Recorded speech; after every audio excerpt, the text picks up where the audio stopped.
अगर हिंदुस्तान की हिजरत किया वो सिर्फ मोदी की वजह से। अफसोस होता है कि ये हाल है हमारे देश का, पाकिस्तान का, जिसको मैं दिल से चाहता हूं। रहीम दीन स्पीचेस के मुअज़्ज़ज़ नाज़रीन, अस्सलाम वालेकुम। जैसे कि आप लोगों को पता है कि डॉक्टर ज़ाकिर नाइक के तकरीबात पहले जो है ना इंडिया में होते थे, लेकिन कुछ तनाज़ात की वजह से अभी वो मलेशिया सेट हो गए और उधर से पाकिस्तान की गवर्नर्स ने ख़ुद उसको बुला के इधर तकरीबात के लिए जो चंद तकरीबात मुनाकिद किए वो उसके लिए बुलाए स्पेशल। 50 लोग को लेके गया, कभी ओवरवेट दिया नहीं मैंने। हिंदू लोग बोलते भाई ये तो भाई भगवान का आदमी है, मैनेजर है मैनेजर। यहां तो मैं सीईओ से बात करता है, अरे डॉक्टर साहब मैं आपका फैन हूं। ये हाल है, ये हाल है हमारे देश का। एक स्टेट गेस्ट आ रहा है, शूटिंग करने के लिए सामान लेके आ रहा है। इतनी अफसोस की बात है, पैसा कुछ नहीं है भाई। अफसोस होता है कि ये हाल है हमारे देश का, पाकिस्तान का, जिसको मैं दिल से चाहता हूं। मैं अगर हिंदुस्तान की हिजरत किया वो सिर्फ मोदी की वजह से। जो मजा वहां आता है और मजमा इससे बड़ा, 10-10 लाख, वो 1 लाख बोला, गलत बोला, 10-10 लाख। और उर्दू में बात करने क्यों लगा मैं? मेरे बॉम्बे के पुलिस कमिश्नर बोलते जाकिर भाई, जाकिर भाई बोलते एवरीवन लव्स यू, लेकिन मैं आपसे नाराज हूं। मैं क्यों नाराज है भाई? आपका मैसेज आप हिंदी में देना चाहिए, उर्दू में क्यों? आपके चाहने वाले इतने, आप उर्दू में तकरीर करो तो मैं खुश होऊंगा।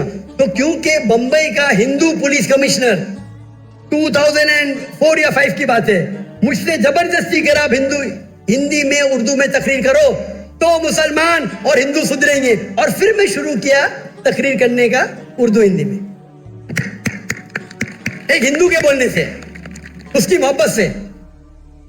तो हिंदू और मुस्लिम में इतना अच्छा भाईचारा इंडिया में, ये कुछ पॉलिटिशियन का प्रॉब्लम है। पॉलिटिशियन, ये पॉलिटिशियन लोग प्रॉब्लम करते हैं।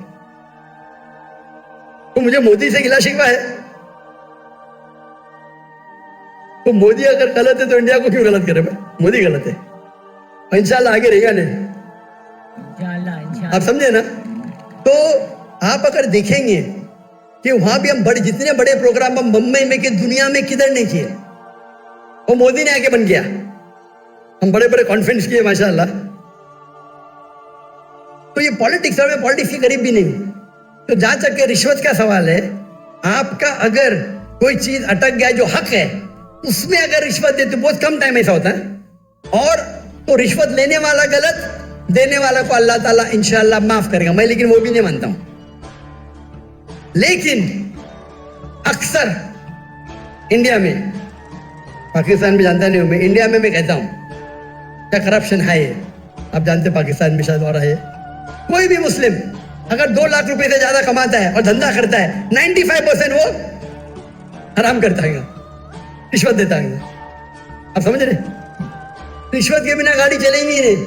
रियल एस्टेट के अंदर इंडिया में रिश्वत हो तो मैं मेरे बहुत से धंधे माशाल्लाह, कोई भी धंधे में रिश्वत देता नहीं हूं मैं, कोई धंधा करता ही नहीं, क्या मजबूरी?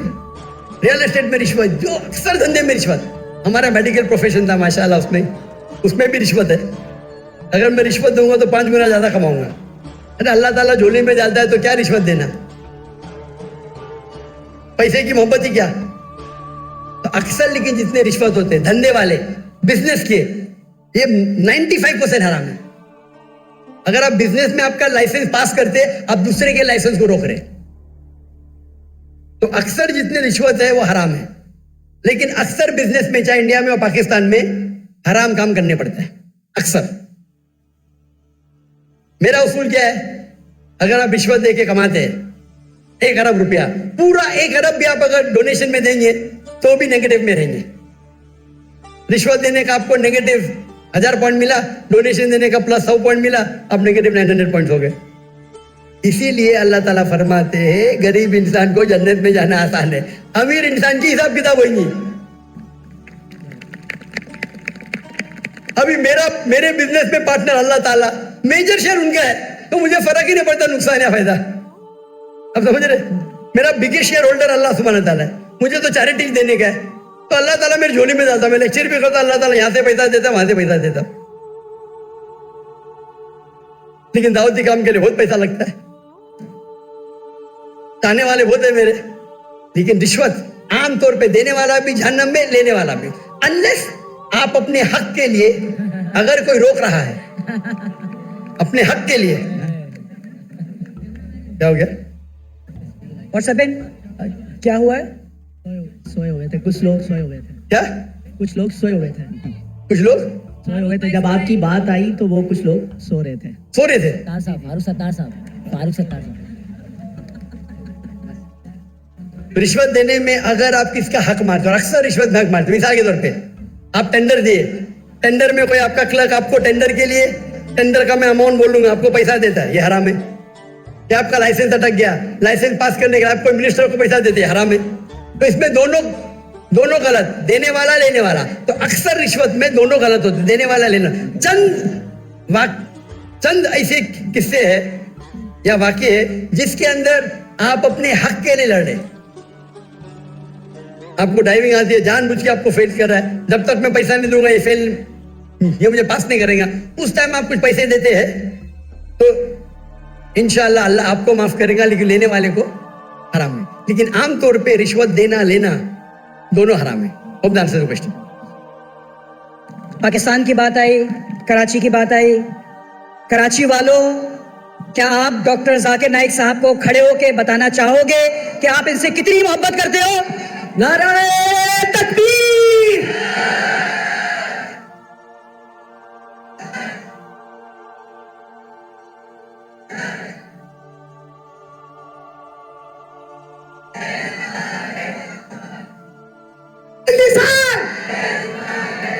जाकिर भाई तेरे जान निसार, मोदी का जो यार है।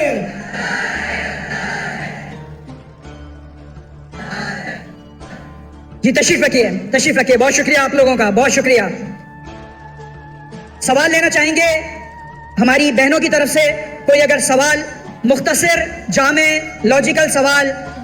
जी नाजरीन, तो मैं उम्मीद करता हूँ कि इन सवालों जवाबों से आप लोगों को ज़रूर फ़ायदा होगा, क्योंकि एक बात होती है कि बाकी आप मदरसे के मौलवी से या किसी और मौलवी से आप इस तरह के सवालात पूछ सकते हैं नमाज के बारे में या किसी भी और छोटे बड़े मसले के बारे में, लेकिन डॉक्टर साहब से आप जो सवाल पूछते हैं या कोई और पूछता है उससे, लेकिन आप वो सुनते हैं और देखते हैं तो आपको भी अंदाज़ा हो जाता है कि यार ये सवालात ज़िंदगी में आगे जाके किसी दूसरे ममालिक में या कहीं आगे दूसरे शहर में या दूसरे मज़हब के लोगों के साथ आपका उठना बैठना होता है, और उधर जाके अगर ये सवाल जवाब उठते हैं तो अगर आपने ये सवाल जवाब सुने होंगे गौर से, तो इंशाल्लाह आप लोग उनको मुकम्मल जो है ना जवाब भी दे सकते हैं और उनको मुतमईन भी कर सकते हैं, और अगर अल्लाह ने चाहा तो आपकी वजह से हो सकते हैं वो दर इस्लाम में भी दाखिल हो जाए।